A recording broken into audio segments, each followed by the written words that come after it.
നമസ്തേ നമസ്തേ എല്ലാവർക്കും good morning. ഇന്ന് ചിങ്ങമാസത്തിൽ മുപ്പട്ട വ്യാഴാഴ്ചയാണ് കേട്ടോ. അപ്പോൾ മലയാള മാസത്തിലെ മുപ്പട്ട വ്യാഴാഴ്ചകൾ മഹാവിഷ്ണുവിന് പ്രാധാന്യം, അതായത് ഗുരുവായൂർ അമ്പലം, അത് ശ്രീകൃഷ്ണൻ്റെ അമ്പലങ്ങൾ, മഹാവിഷ്ണുവിൻ്റെ അമ്പലങ്ങളിലേക്കാണ് കൂടുതൽ പ്രാധാന്യം കൽപ്പിക്കുന്നത്. നമ്മൾ അവിടേക്കാണ് പോവുക കൂടുതൽ കേട്ടോ. മറ്റുള്ളവർക്ക് പോവില്ല എന്നല്ല പറഞ്ഞ്, എങ്കിലും മുപ്പട്ട വ്യാഴാഴ്ച കൃഷ്ണൻ്റെ അമ്പലത്തിലാണ് പോവുക. ഗുരുവായൂർ പറ്റുകയാണെങ്കിൽ ഗുരുവായൂർ പോവാം. ഞാൻ കുറേ നാളായിട്ട് യാത്രകളൊക്കെ മാറ്റി വെച്ചിരിക്കുകയായിരുന്നു. പതുക്കെ ഇന്ന് ഒരു യാത്ര തുടങ്ങുകയാണ്. ഞങ്ങളിന്ന് ബസ്സിൽ തന്നെ പോണത് കേട്ടോ. അതായത് ഞങ്ങൾ പോണത് തൃശ്ശൂർ തിരുവമ്പാടി അമ്പലത്തിലേക്കാണ്. തിരുവമ്പാടി എന്ന് പറഞ്ഞാൽ ഉണ്ണിക്കണ്ണനാണല്ലോ, ഉണ്ണികൃഷ്ണനാണ് അല്ലേ. തിരുവമ്പാടി കണ്ണനെ കാണാൻ പോവാണ്. തിരുവമ്പാടി എന്ന് എല്ലാവരും കേട്ടിട്ടുണ്ടായിരിക്കുമല്ലേ. അതായത് തൃശ്ശൂർ പൂരത്തിന് മെയിനായിട്ട് ഒരുപാട് അമ്പലങ്ങളിൽ നിന്ന് പൂരം വരുന്നുണ്ട്.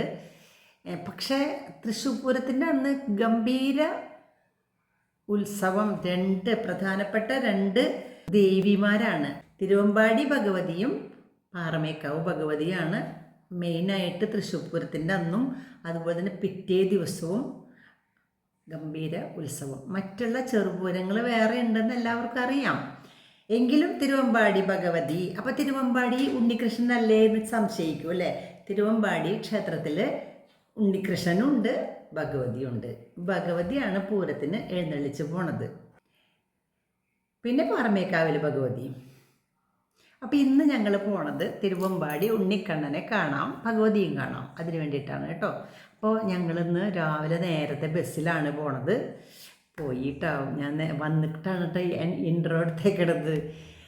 അപ്പോൾ പോയി വന്നിട്ടാണ് ഇൻട്രോ. എങ്കിലും ഞാൻ പറയുകയാണ്, ഇന്ന് തിരുവമ്പാടിയിലേക്കായിരുന്നു യാത്ര. അവിടെ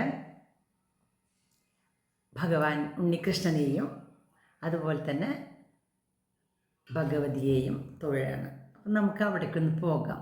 അപ്പോൾ തൃശ്ശൂരിലുള്ള തിരുവമ്പാടി ക്ഷേത്രത്തിലേക്ക് വരൂ കേട്ടോ. ഞാൻ 1-2 വട്ടം പോയിട്ടുണ്ട്. എൻ്റെ ഗോപൻ്റെ കല്യാണം അവിടെ വെച്ചായിരുന്നു.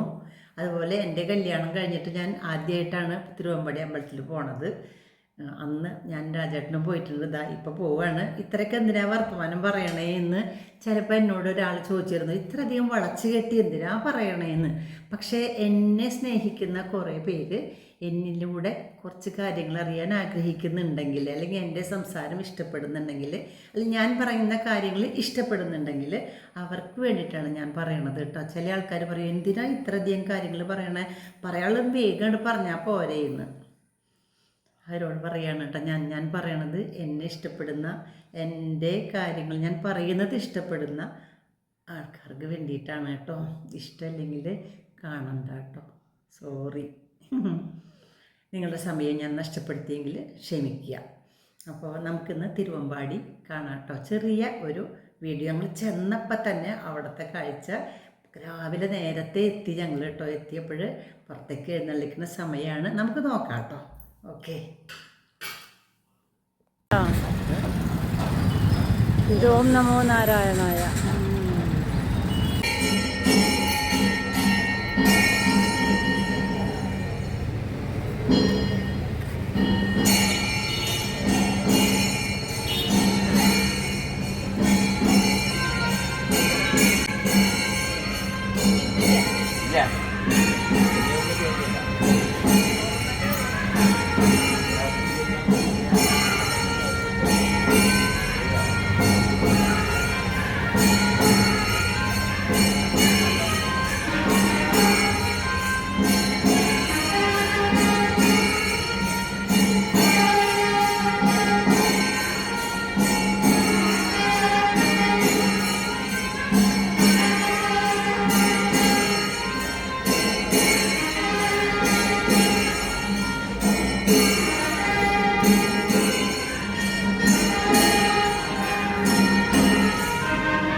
ഇവിടെ ആനയൊക്കെ റെഡിയായി നിൽക്കുന്നുണ്ട് കേട്ടോ.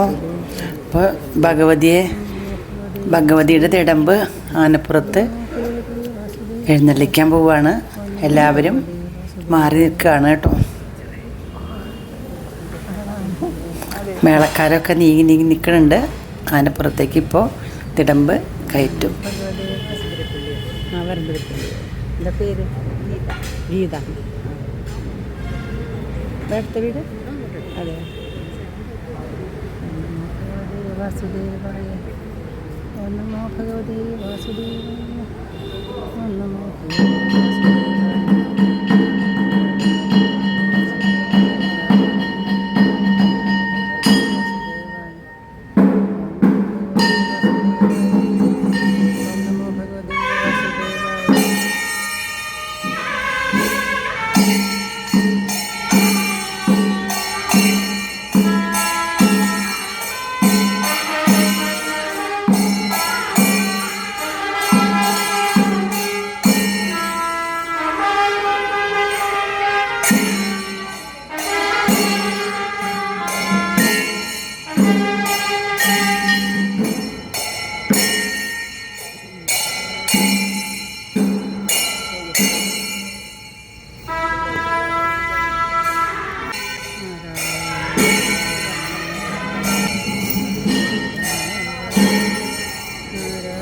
നമുക്കും ഇവരോടൊപ്പം അമ്പലത്തിന് വലം വയ്ക്കാം. ഭഗവാനോടൊപ്പം പ്രദക്ഷിണം വയ്ക്കണം, നല്ലതാണെന്ന് പറയണത്. എല്ലാവർക്കും ചെയ്യാം. ഇപ്പോൾ ശ്രീഭൂതബലി ആണ്. ഓരോ സ്ഥലങ്ങളിൽ നിർത്തിയിട്ട് അവിടെ കൊട്ടി അങ്ങനെ പോകും. എല്ലാം കാണാം കേട്ടോ.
ഭഗവാന്റെ തിടമ്പ് ശ്രീകോവിലിലേക്ക് വീണ്ടും കൊണ്ടുപോയതിന് ശേഷം എല്ലാവരും ഉള്ളിൽ പോയി തൊഴുത് കഴിഞ്ഞ് പുറത്ത് വന്നിട്ട് ഞങ്ങൾ ഇവിടെ ഈ ഹാളിൽ ഇവിടെ നോക്കൂ, ഭഗവാൻ സപ്താഹമൊക്കെ നടക്കണ ഈ ഹാളിൽ വന്ന് ഇവിടെ തൊഴുത് ഇവിടെ പ്രസാദം കൊടുക്കണ കൗണ്ടറുണ്ട്. അവിടെ കുറച്ച് ചിത്രങ്ങളൊക്കെ ഉണ്ട്, കണ്ടു, ശില്പങ്ങൾ കൊത്തി ഉണ്ടാക്കിയിട്ടുണ്ടാന്ന് തോന്നുന്നു.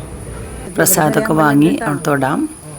അതിൻ്റെ പിന്നിൽ ഇത് ക്ഷേത്രത്തിൻ്റെ പിന്നിൽ തിരുവമ്പാടി ദേവസ്വത്തിൻ്റെ ഒരു ക്ഷേത്രം കൂടിയുണ്ട്. വിഘ്നേശ്വരൻ്റെ ക്ഷേത്രമാണത്. അവിടെ പോയിട്ട് തൊഴുത് വഴിപാടൊക്കെ കഴിക്കാം. ഇവിടെ ഞാൻ ആദ്യമായിട്ട് പോവാട്ടോ.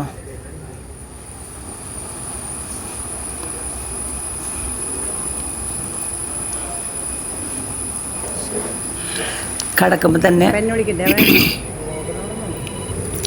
ഗണപതിക്ക് നാളികേരം ഉടച്ചിട്ട് ശേഷമാണ് പുറത്തേക്ക് കിടന്നത്. പിന്നെ വന്ന് ഇവിടെ പുസ്തക കൗണ്ടറിൽ പുസ്തകങ്ങൾ വിൽക്കാൻ വച്ചിട്ടുണ്ട്. അവിടുത്തെ പുസ്തകം വിൽക്കാനിരിക്കുന്ന അജിയെ ഞങ്ങൾ പരിചയപ്പെട്ടു.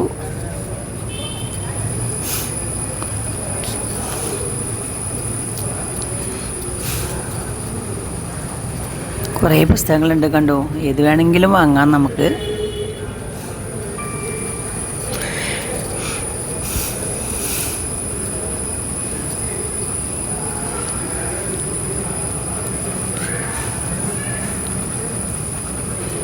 ഈ കൗണ്ടറിലിരിക്കുന്നതാണ് അജി, കണ്ടോ.